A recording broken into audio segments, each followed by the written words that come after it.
All right. Thank you so much, everyone, for joining. We're going to be talking about IMI's promotional best practices today. And I'm joined by Steve Bukovetsky, a VP at IMI International. Welcome, Steve. Hi, Vanessa. Thanks for having me. So for anyone who's been following our content this year, we've been talking a lot about why people buy and really diving into, the core drivers of purchase so that, you can understand how to drive growth really from the consumer up. Because if you don't know what's going on with the consumer and why they buy, it's really difficult to find those opportunities for your brand to move forward. Promotions are tried and true. They always have been, they always will be. They are a vehicle for connection, for growth, for volume, for brand building that sometimes gets thrown to the side because the shiny new objects come in. But in terms of our 12 themes for driving purchase with consumers, they are one of the themes that are extremely important to your mix. And I was actually just presenting at the Coffee Association conference. Steve and I were just talking about that earlier yesterday, where 52% of coffee consumers purchase because of a promotion. And so that rings true across many CPG categories, but also other core categories as well. So really looking forward to diving into this with you, Steve. Steve is an SME on promotions at IMI International. And pricing is something that we're going to dive into today, but it's only one of the themes that we're going to bring to life for you over the coming months and the coming years via LinkedIn Live and other vehicles. So, Steve, over to you. Tell us about promotions. All right. Well, thanks, Vanessa. Right up front, long time presenter, first time LinkedIn Liver. So if I run into any issues here, I apologize. And if there's any questions, please ask them as we go. My intention is to keep this rather informal. So since you're all here today, I'm going to assume most of you, IMI is not new to most of you. You're well aware of who and what we do. I'd simply say on the promotional front, we've been measuring promotions for well over 50 plus years on the pre and the post side. I've been doing it for close to 25 plus years. So, it's a foundational piece of what IMI is, and we have a lot of expertise in that area. That pre-post approach to promotional evaluation has allowed us to do several things. First of all, build a series of action standards, benchmarks by which we can evaluate promotions before going to launch, before going to market, to give you your best chance for success prior to launch. And B, develop a series of best practices that many of which we're going to go through today. So why promotions? As Vanessa alluded to, you'll hear the narrative over the last little while that, promotions are dead. They ain't what they used to be. Well, I'm here to hopefully try to refute some of that narrative. The truth is that 78% of Canadians are encouraged to purchase a product because of promotions, and 53% of Canadians have purchased a product due to a promotion in the past 12 months. So be it dead or not, they still drive consideration and they still drive action for your brand. So then the question is, based off our learning over the last number of years, why do 50% of promotions we measure in marketplace fail to deliver positive ROI? And the reality is there's a number of potential reasons, everything from, misallocated spend to, weak framework, poor packaging, poor awareness, flawed mechanic. I mean, the list is very long. And at the end of the day, your promotion is only as strong as its weakest link.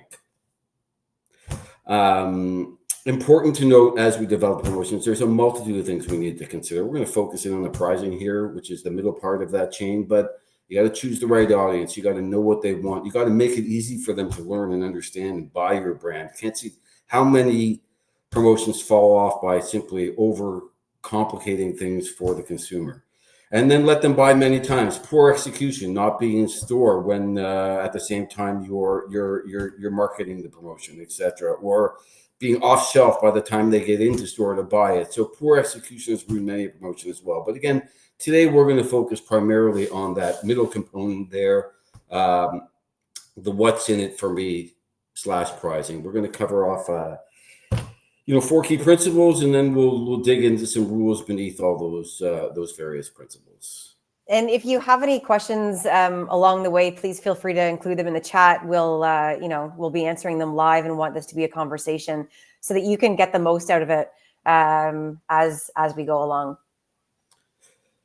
So what are those 4 key principles? First and foremost, get the grand prize right. It seems like, motherhood, but yeah, I can't tell you how many times, I've seen promotions where the grand prize is just wrong. I mean, that's why consumers participate. They don't participate because you got a great name. They don't participate because it's fun to participate. They participate for the what's in it for me. They're selfish. They want to win something. The grand prize has to be right. Quality over quantity. Again, I can't tell you the number of boardrooms I've been in feeling like the pricing isn't right, so we'll just add more of what is already there. If it's not the right prize, adding more isn't going to overcome. So quality over quantity, not the reverse. Optimizing your pricing structure, knowing your point of diminishing returns. We'll touch on that again in a bit, but there's so many elements to that. You rarely have to spend as much as you think you have to spend. And then that last piece, what are the odds? How odds can impact your promotion? We'll touch on that at the end of it. So first off, getting the grand prize right. Rule number 1, avoid contra. I'm sure we've all been in store or been somewhere where our first thought, based on the promotion we've seen, is they must have got that for free.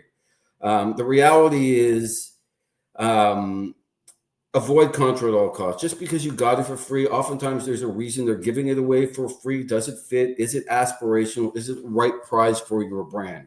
Our strongest recommendation on that is find the right prize, know what you want to offer, and then go out in the market and see if you can get a good deal or get it for free.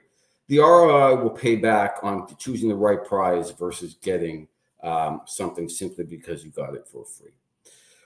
Rule 2, offer freedom of choice.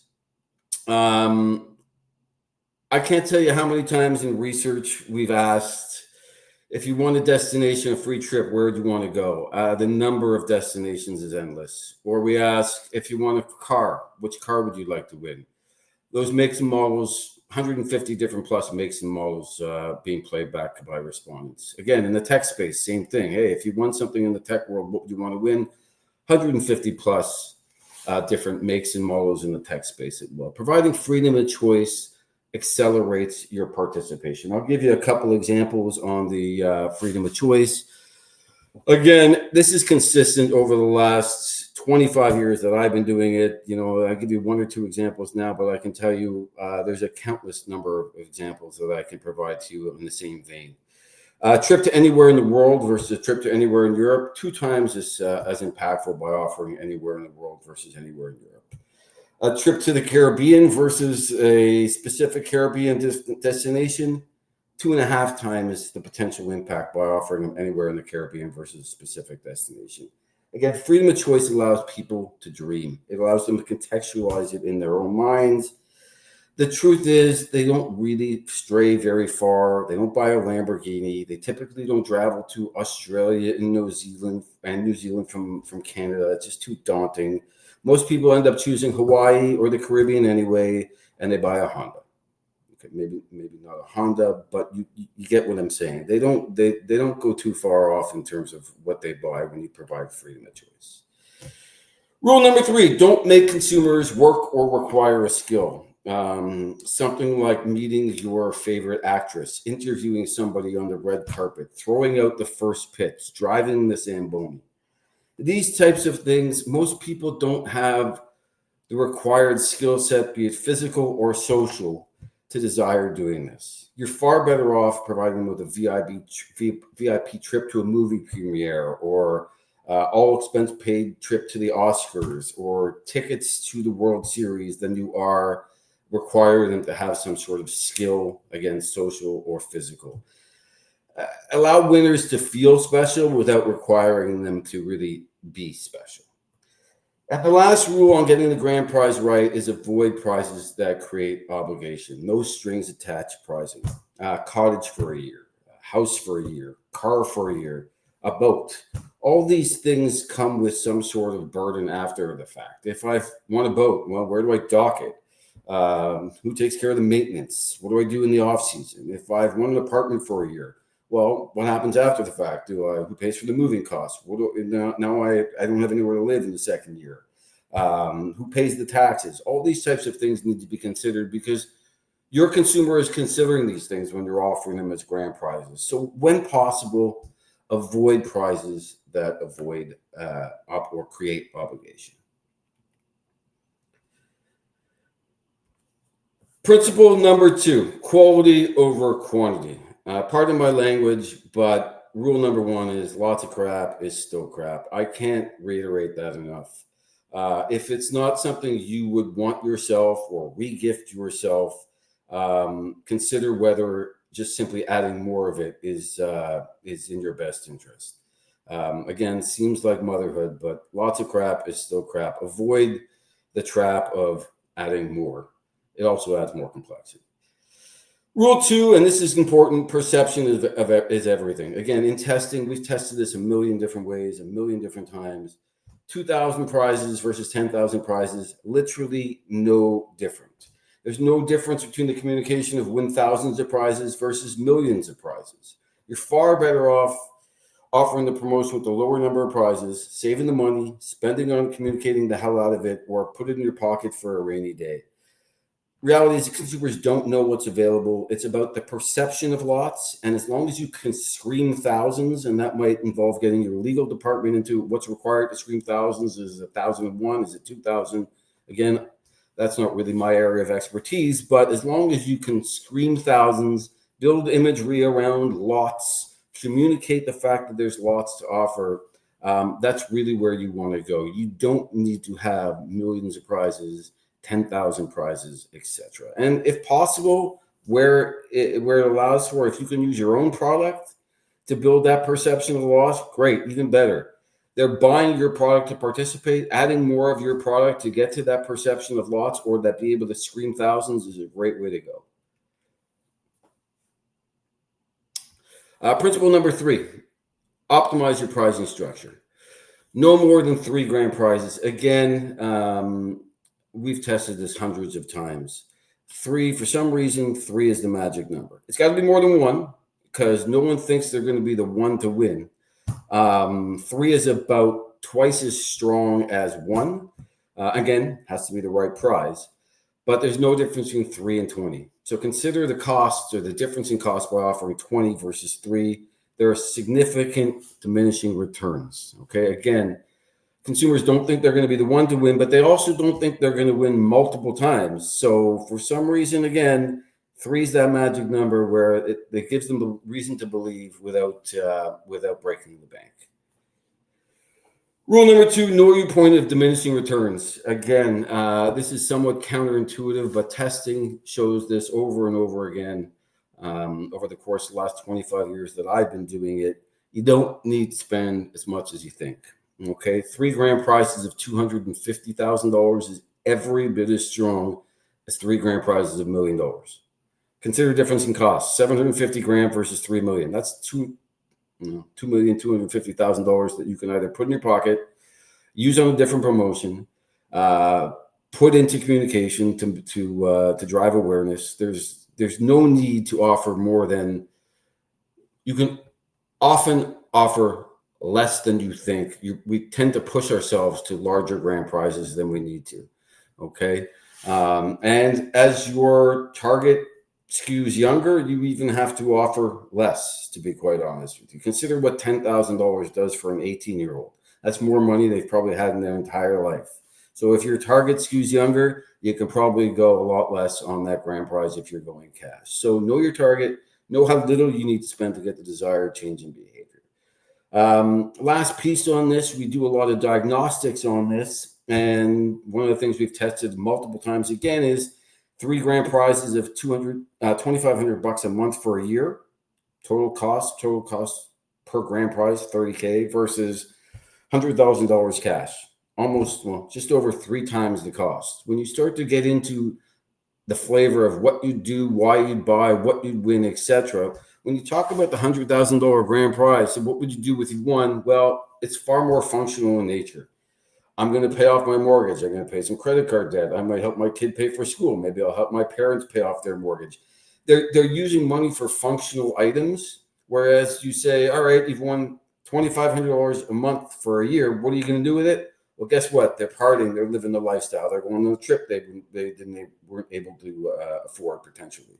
They're buying, that backyard furniture that they've been waiting so long. They're doing home renovation, whatever the case may be. There's a lot more lifestyle dream in that $2,500 a month for a year versus the $100,000, which tends to skew more functional in nature. So oftentimes we can mislead ourselves into offering more, and offering less can have a stronger impact. Last piece, the impact of odds. First and foremost, rarely do they even know. We've prompted consumers about promotions that we'd consider gold standards of the Canadian marketplace that have run year over year over year that focus to some degree on odds. We ask consumers what are the odds, and you'd be surprised how few people even know what those odds are. All right. So a lot of times we're talking to ourselves when we think that odds are the driver to participation. Rule 2, bad odds are bad odds. Unless you can get under 1 in 20, they're just bad odds. There's no difference between 1 in 50, 1 in 100, 1 in 1,000. I don't really think I'm going to win by way of odds. Focus on the grand prize. Don't focus in on odds. Bad odds are bad odds. And the last piece here is usually better focus on pricing than odds. Again, the reason people purchase, the reason they want to participate is in large part because they want to win the prize than it is, hey, I have a 1 in 3 chance to win something I don't want. So get the grand prize right.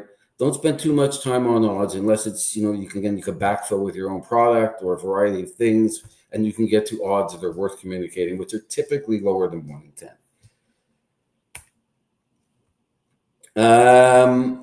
That pretty much does it for me on the guidelines and the rules. We leave you with a best practice checklist that I believe will be in your inbox or downloadable after this presentation, though that is more in Vanessa's wheelhouse. Just quickly, the first thing here on the checklist, we've covered off a lot of it around, focusing on quality, quantity, prize leaders, etc. But a few other things just to consider, which may form the basis of future LinkedIn lives or webinars. Make it easy to participate. Okay. Consumers really don't participate because it's a fun way to participate, to scratch, to sniff, to peel. These are means to an end, not a reason for participation. Creative, is it well communicated? These are short-term executions promotions. Don't let creativity get in the way of simplicity. They need to know what to buy, what they can win, and how to participate. You focus in on those 3 things, your chances for success have gone up significantly. Okay. Creative can be as much an inhibitor as it is a driver. Number 4, is it well executed? I touched on this before, but I've seen so many promotions fall on execution. We spent money to roll out. It's not in store. They don't know where to find it. It's not in long enough to induce multiple participation. So, my purchase cycle for my brand, and this does depend in large part to your purchase cycle for your brand. Coffee is very different than cars, is very different than another one escapes me. But you have to know the purchase cycle of your brand. And if something's purchased every 6 weeks versus daily, then that length of promotion should change because you need to induce multiple purchases to show positive ROI. And the last piece is it long-term impact? Is it better than other offerings? It's got to be relevant, compelling, and better than competition. And this may be daunting for a lot of people with smaller budget, but that competition is the mind of the consumer, not necessarily your category. So as you vie within your category for the minds and hearts of your consumer around promotion, know that so are people with potentially larger budgets doing the very same thing. So Joe or Jane, who sits on their couch, are being inundated with messages daily. And do you stand out from that crowd by way of being relevant, better than competition, and compelling? Again, challenging, but crucial to success in the end. And that's it for me. Questions, comments, concerns? I'll send it back to Vanessa. Yeah, that's amazing. Thanks so much, Steve. That was fantastic. You are definitely an expert in promotions. So if anybody has any questions on anything, please, feel free to contact Steve. If you go to the next slide, actually, here I think I can. There you go. There's his contact information, but you can also download. We're going to have we have a full report on promotions, but we also have the checklist so that you can just have it handy. Steve, what I loved, well, I loved a lot about what you said, to be perfectly honest. I think it was fantastic. And a lot of crap is just crap was my favorite.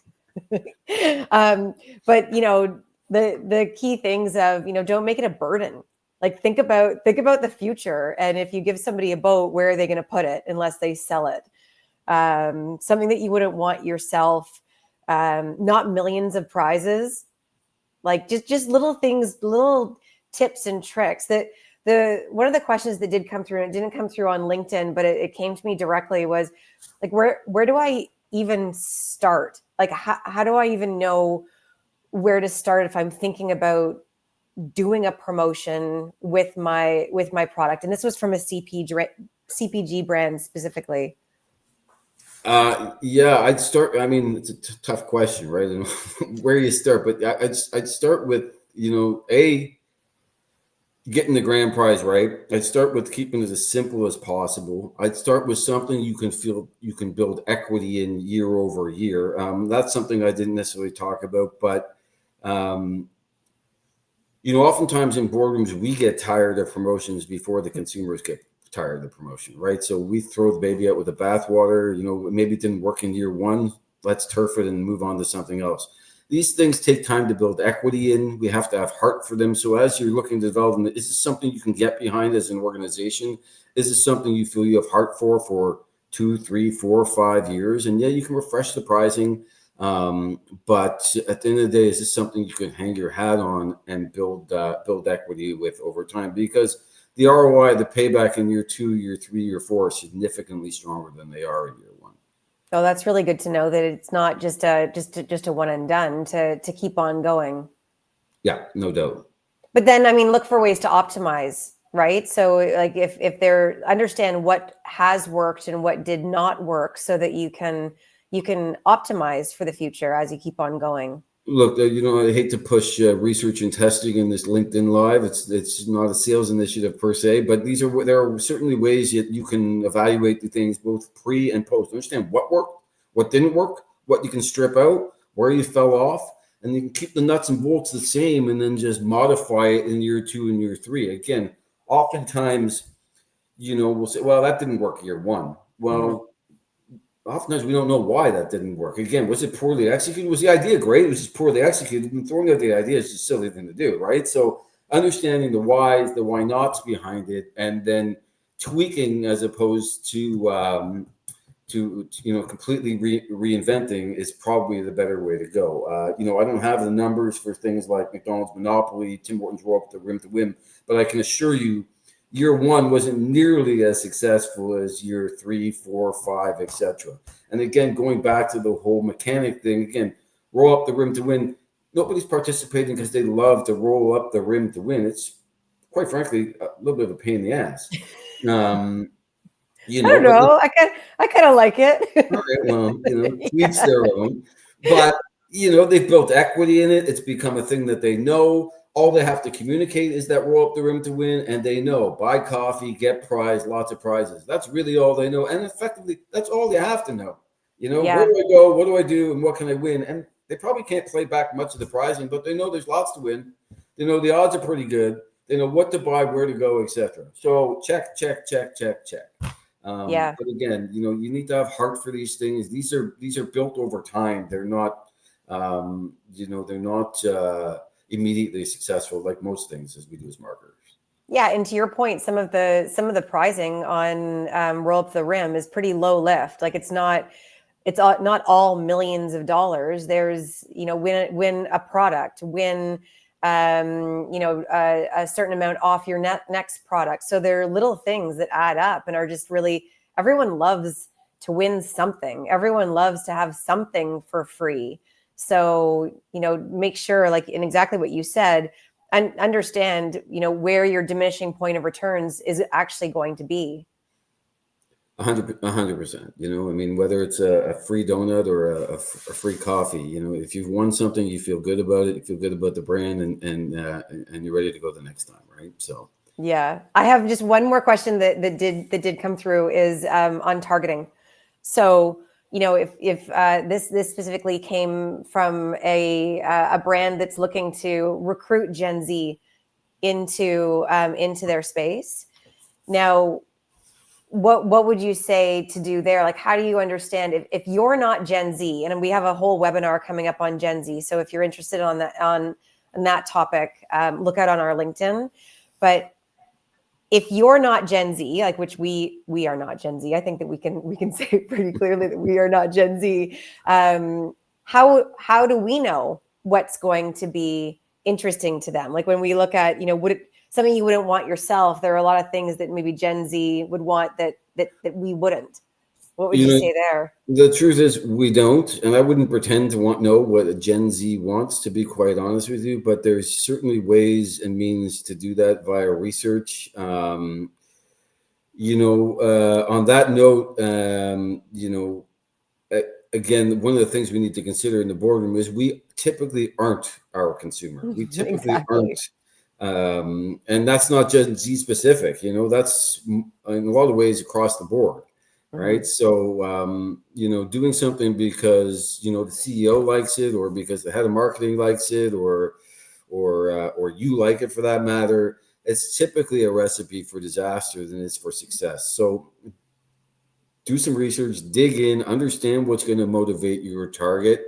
And then, as we said, sort of dive in and find the right the pricing promotion mechanic that suits that target. Because even to pretend that you or I know what's in the mind of Gen Z when developing a promotion is at our own peril. Yeah, exactly. So, okay, amazing. Well, that's all we have for today. Thanks so much, everyone, for joining. Thanks so much, Steve, for lending all of your insight and all of your knowledge in this space, and looking forward to the next one. My pleasure. Thanks for joining, everyone. And again, if there's any questions, please feel free to reach out. We'd be happy to help. Awesome. Have a good day.